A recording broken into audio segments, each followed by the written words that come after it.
കുർബാന ഏകീകരണ വിഷയത്തിൽ ജസ്റ്റിസ് കുര്യൻ ജോസഫിന് ഫാദർ സെബാസ്റ്റ്യൻ മുതുപ്ലാക്കൽ നൽകിയ മറുപടി വൈറലാവുകയാണ്.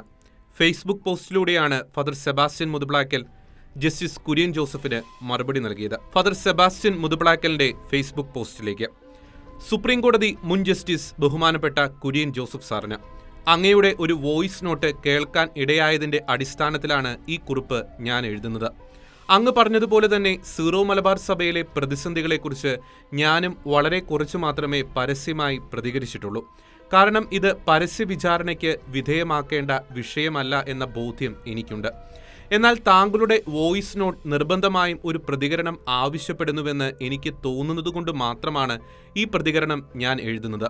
കാരണം സുപ്രീം കോടതി ജഡ്ജിയായിരുന്ന താങ്കളുടെ വാക്കുകളെ പൊതുസമൂഹം വളരെ ആധികാരികമായി സ്വീകരിക്കുന്നതിനാൽ അത് വലിയ തെറ്റിദ്ധാരണകൾ ഉളവാക്കാൻ കാരണമായി തീരുമെന്ന ബോധ്യമാണ് എനിക്കുള്ളത്. അതിനാൽ ചില കാര്യങ്ങൾ സൂചിപ്പിക്കുകയാണ്. ആദ്യം തന്നെ അങ്ങ് പറഞ്ഞ ആശയം 100% ശരിയാണെന്ന് അംഗീകരിക്കുന്നു. അതായത് ഒരു സഭയുടെയും ആരാധനക്രമം നിയമപാലകരുടെ സംരക്ഷണത്തിൽ ആഘോഷിക്കപ്പെടേണ്ടതല്ല. എന്നാൽ ഒരു ന്യായാധിപനായിരുന്ന അങ്ങ് ഈ ആശയം പറയാൻ തെരഞ്ഞെടുത്ത സമയം തികച്ചും ന്യായരഹിതമായതായിപ്പോയി എന്ന് പറയാതിരിക്കാനാകില്ല. എന്തുകൊണ്ടാണ് അങ്ങയുടെ അഭിപ്രായ പ്രകടനങ്ങളെ ന്യായരഹിതമെന്ന് ഞാൻ വിശേഷിപ്പിക്കുന്നതെന്ന് വിവരിക്കാം. ആരാധനക്രമ വിഷയത്തിൽ സ്നേഹത്തോടെ ഒരുമിച്ചിരുന്ന് ഒരു സമവായത്തിൽ എത്തണം എന്നതാണല്ലോ അങ്ങ് ആവർത്തിച്ച് ആവശ്യപ്പെടുന്ന പ്രധാനപ്പെട്ട കാര്യം. സഭയോടും പള്ളിയോടും ഇത്രയും ചേർന്ന് നിൽക്കുന്ന അങ്ങ് സീറോ മലബാർ സഭയുടെ ആരാധനാക്രമ പ്രതിസന്ധികളുടെ ചരിത്രം പഠിക്കാൻ ശ്രമിച്ചിട്ടില്ലെന്ന് അങ്ങയുടെ അഭിപ്രായ പ്രകടനത്തിൽ നിന്ന് വ്യക്തമാണ്.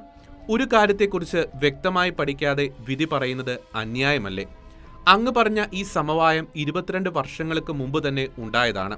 അതായത് 1999 സിനഡിൽ സീറോ മലബാർ സഭയിലെ മെത്രാന്മാരെല്ലാവരും ഒരുമിച്ചിരുന്ന് ചർച്ച ചെയ്ത് സ്നേഹത്തോടെയും വിട്ടുവീഴ്ചയോടെയും സമവായത്തിൽ എത്തിയതിന്റെ ഫലമാണ് വിശുദ്ധ കുർബാനയർപ്പണത്തിന്റെ സിനഡൽ ഫോർമുല. ആദ്യ ഭാഗവും സമാപന ശുശ്രൂഷയും ജനാഭിമുഖവും കൂദാശഭാഗം അൾത്താരാഭിമുഖവുമായി വിശുദ്ധ കുർബാന അർപ്പിക്കണമെന്ന അന്നത്തെ ആ സമവായ തീരുമാനത്തെ അംഗീകരിച്ചുകൊണ്ടാണ് സ്വന്തം ബോധ്യത്തെ മാറ്റിവെച്ച് അന്നു മുതൽ ഞാൻ ഉൾപ്പെടെയുള്ളവർ സിനഡൽ രീതിയിൽ വിശുദ്ധ കുർബാന അർപ്പിക്കുന്നത്. എന്നാൽ അന്ന് ആ സമവായ തീരുമാനത്തെ അട്ടിമറിച്ച് ജനാഭിമുഖ കുർബാന മാത്രമേ അർപ്പിക്കുകയുള്ളൂവെന്ന് നിർബന്ധ ബുദ്ധി പുലർത്തിയവർക്ക് അത് തുടരാൻ സഭ ഉദാരമായി അനുവാദം കൊടുത്തു. പക്ഷേ എത്രയും പെട്ടെന്ന് വിശ്വാസികളെ ബോധവൽക്കരിച്ച് സഭയുടെ പൊതു തീരുമാനത്തിലേക്ക് ചേരണമെന്ന നിർദ്ദേശത്തോടെയാണ് ആ അനുവാദം നൽകപ്പെട്ടത്. എന്നാൽ ഈ കഴിഞ്ഞ 22 വർഷങ്ങൾക്കിടയ്ക്ക് ഒരു പ്രാവശ്യമെങ്കിലും ഇതേക്കുറിച്ച് അങ്ങയുടെ പള്ളിയിലോ മറ്റെവിടെയെങ്കിലുമോ ബോധവൽക്കരണം നടന്നിട്ടുണ്ടോ? വീണ്ടും 22 വർഷങ്ങൾക്ക് ശേഷമാണ് കഴിഞ്ഞ വർഷം ഈ തീരുമാനം ഇനിയും താമസം കൂടാതെ നടപ്പിൽ വരുത്തണമെന്ന് ഇരിങ്ങാലക്കുടയിൽ കൂടിയ മേജർ ആർക്കി എപ്പിസ്കോപ്പൽ അസംബ്ലിയുടെ അഭിപ്രായം കൂടി മാനിച്ച് സിനഡ് തീരുമാനിച്ചതും അങ്ങയുടേത് ഒഴികെയുള്ള എല്ലാ രൂപതകളും ആ തീരുമാനം നടപ്പിൽ വരുത്തിയതും. കുറേയേറെ രൂപതകൾ 2000 ജൂലൈ 3 മുതൽ തന്നെ സിനഡിന്റെ തീരുമാനം അംഗീകരിച്ച് വിശുദ്ധ കുർബാന അർപ്പണ രീതിയിൽ മാറ്റം വരുത്തിയിരുന്നു. മറ്റുള്ളവർ കഴിഞ്ഞ വർഷവും. അതുകൊണ്ട് ഇത് ആരുമായും ചർച്ച ചെയ്യാതെ മെത്രാന്മാരോ മാർപ്പാപ്പയോ എടുത്ത തീരുമാനമാണെന്ന് അങ്ങ് ഇനിയും പറയരുത്. ഇനി താങ്കൾ തീരുമാനിക്കുക, താങ്കൾ ഉപദേശം നൽകേണ്ടത് ആർക്കാണെന്ന്. സഭാതലവനെ കേട്ടാലറയ്ക്കുന്ന ഭാഷയിൽ അധിക്ഷേപിച്ചും കോലം കത്തിച്ചും വിശ്വാസികളെന്ന് വിളിക്കപ്പെടുന്ന സഹോദരന്മാർ ആർമാദിച്ചപ്പോൾ താങ്കൾ നിശബ്ദനായിരുന്നു. സിനഡ് കുർബാന അംഗീകരിച്ചാൽ സംഭവിക്കാൻ പോകുന്ന കാര്യങ്ങളെന്ന് വിശദീകരിച്ച് പള്ളികളിൽ വിശുദ്ധ കുർബാന മധ്യേപ്പോലും ചില വൈദികർ കള്ളങ്ങൾ വിളിച്ചു പറഞ്ഞപ്പോഴും അങ്ങയുടെ നീതിബോധവും അങ്ങിലെ ദൈവസ്നേഹവും ഉണർന്നില്ല.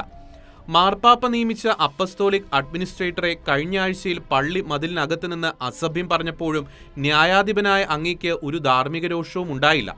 കഴിഞ്ഞ ഒരു വർഷമായി വിശ്വാസികൾക്ക് യോജിക്കാത്തതും ഉതപ്പിന് കാരണമാകുന്നതും പൊതുസമൂഹത്തിൽ സഭയെ അവഹേളനപാത്രമാക്കുന്നതുമായ എന്തെല്ലാം കാര്യങ്ങളാണ് അങ്ങയുടെ രൂപതയിലെ കുറെ വൈദികരും അൽമായരും ചെയ്തുകൊണ്ടിരിക്കുന്നത്. ഏറ്റവും ഒടുവിൽ സിനഡിന് കോൺഫിഡൻഷ്യൽ ലെറ്റർ എഴുതി മാധ്യമങ്ങൾക്ക് വിതരണം ചെയ്ത എറണാകുളംകാരായ മെത്രാന്മാരുടെ സഭാസ്നേഹവും അങ്ങ് കണ്ടു കാണുമല്ലോ. ഇതെല്ലാം കഴിഞ്ഞ് ഇപ്പോൾ സമാധാനത്തോടെ ജീവിക്കാനും പ്രവർത്തിക്കാനും അപ്പസ്തോലിക് അഡ്മിനിസ്ട്രേറ്റർ പോലീസിന്റെ സഹായം ചോദിച്ചതാണോ ഏറ്റവും ക്രൈസ്തവ വിരുദ്ധമായ പ്രവൃത്തിയായി അങ്ങ് കാണുന്നത്?